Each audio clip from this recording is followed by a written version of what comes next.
Oi, amigos, meu nome é Larissa. Eu sou a Mirella. E aqui é a Gabi, e sejam bem-vindos a Unidas pela Fé. Hoje nós vamos entrar na casa de cada um de vocês e na nossa também, para falarmos sobre família. O primeiro presente que Deus nos deu e que com certeza já causou impacto na vida de cada um de nós.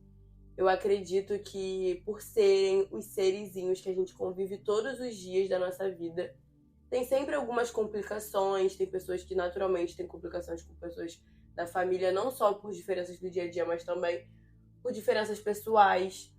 Mas a gente achou muito importante, na verdade por isso a gente achou muito importante trazer esse tema, para poder levantar essa questão de que o amor também precisa estar presente dentro das nossas casas e não só, por exemplo, amar ao próximo distante, mas também aqueles que nós mais amamos, né, que são as pessoas que a gente mais convive.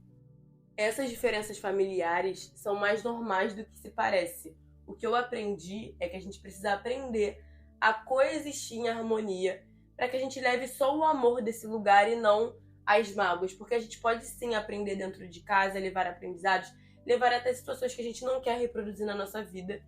E por isso é muito importante que a gente tenha um pouco de maturidade para poder saber lidar com algumas situações e realmente desfrutar desse lugar que Deus nos deu, para que a gente realmente aprenda mais do que saia de lá intoxicado, sabe? Nenhuma família é perfeita, inclusive a gente sempre bate nessa tecla, é uma opinião de nós três, que para você ser família você não precisa nem ser do mesmo sangue. Talvez a sua família seja uma pessoa, os seus amigos que realmente te acolhem, te ajudam.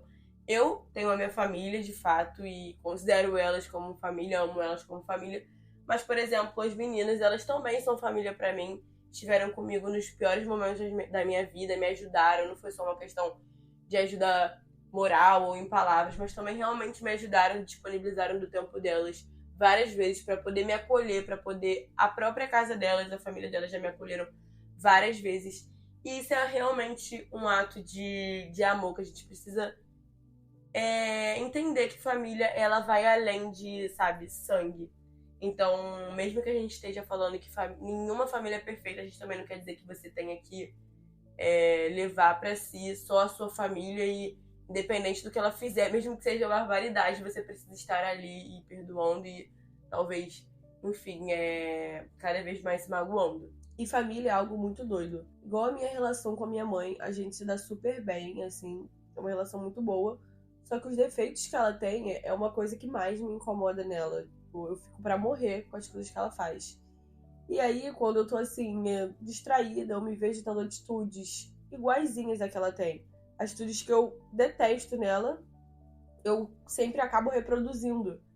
E aí isso também é o mais engraçado. Por quê? Porque eu quero julgar tanto ela, falar tanto dela, só que no final das contas eu repito as mesmas coisas que ela faz. Então também a gente entender e refletir a pessoa que a gente é com a nossa família. Porque muitas vezes o erro não tá só na nossa família, mas muitas vezes na gente. Coisas que a gente também pode mudar, né? Que a gente também pode refletir no que a gente faz com o outro. Eu acredito que Deus coloca as pessoas na nossa vida com um propósito, sabe? Então, desde o momento que a gente nasce, eu acredito que a gente já nasce numa família onde a gente pode aprender e ensinar várias coisas. Eu acho que se a gente mudasse um pouco da nossa perspectiva, entender que mais do que brigar, podemos, sabe, coexistir, todo mundo tentando se mudar, se construir, seria muito melhor. Dentro da minha casa, por exemplo, eu tenho uma mãe muito reclamona. Ela reclama de tudo, tudo mesmo. E eu reproduzo muito isso. Eu também sou uma pessoa muito reclamona. E ao invés de ficar sempre trazendo à tona esse defeito dela, eu posso, junto a ela, tentar mudar, sabe? Tentar demonstrar pra ela que isso é um problema. Porque no minuto que ela me mostra que ela é reclamona e eu me incomodo, e eu mostro pra ela que eu também sou reclamona e ela se incomoda, você já tem o quê? Um pouco de vontade de mudar, né? Porque você, poxa, eu tô fazendo algo que eu detesto.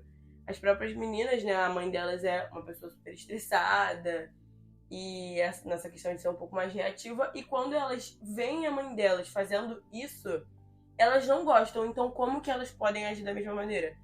É até uma forma de Deus nos mostrar, né? Aquilo que a gente tem de pior dentro da gente. E é até uma forma da gente mudar nossas atitudes dentro da nossa casa, dentro da nossa família, porque talvez é a nossa mudança que vai fazer com que a pessoa mude também, sabe? Eu até reflita sobre alguma coisa, porque eu acredito que primeiro também vem da gente, sabe? Da gente se mudar e da gente entender também o que a gente tá fazendo errado. Volto a dizer que não estamos falando sobre coexistir harmonicamente com pessoas que te fizeram muito mal. Coisas que são absurdas mesmo, talvez até crimes.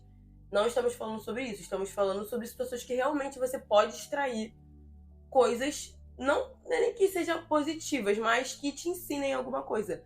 Por exemplo, eu tenho um pai que me fez muito mal, talvez até uma beirinha de alguns crimes, mas que eu consigo hoje, não tendo mais contato com essa figura paterna, eu consigo tirar aprendizado justamente sobre o quê? Sobre o que não ser, sobre quem não ter ao meu lado que seja parecido com essa pessoa, ou talvez até mínimos defeitinhos que ele tinha, que obviamente ocasionava numa coisa maior, mas que talvez eu também possa puxar na minha personalidade, sabe? Então a gente pode sim sempre ter um olhar um pouco mais de, sabe, de entender o que podemos ou não acrescentar e mudar na nossa vida. E aí, nesse lugar de coexistir, de harmonia e tudo mais, nós pensamos como que fazer isso, né?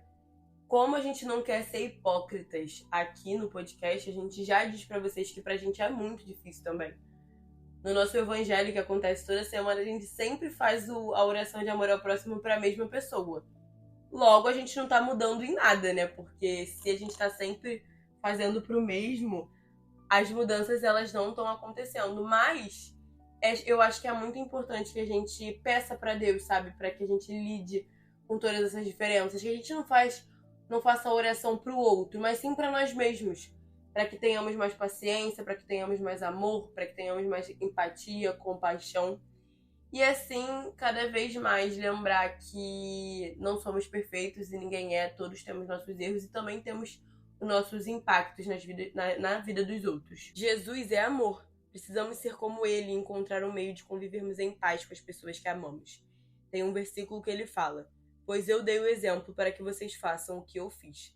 Então que não sejamos hipócritas, que realmente cuidemos dos nossos corações para poder vivermos em mais paz com as pessoas que estão ao nosso redor. Que passemos um pouco mais de tempo de qualidade com eles, que a gente converse também sobre mudanças, tenhamos um pouco mais de diálogo, dizer o que não gostamos, o que nos incomoda, assim como também ouvi-los. E assim sermos cada vez mais amorosos uns com os outros. E nós vamos finalizando por aqui mais um episódio. A gente te espera toda segunda-feira às 13 horas. Nós estamos em diversas plataformas, elas vão estar aqui na descrição desse podcast. E nós também temos um e-mail, caso você queira mandar uma mensagem pra gente, que se chama acolhimentounidasPelaFé@outlook.com. Curta também esse episódio, mande para alguém que você acha que precisa ouvir essa mensagem. Nos avalie também no Spotify e nas outras plataformas, porque é muito bom para o nosso podcast ser enviado para outras pessoas. Um beijo e fiquem com Deus.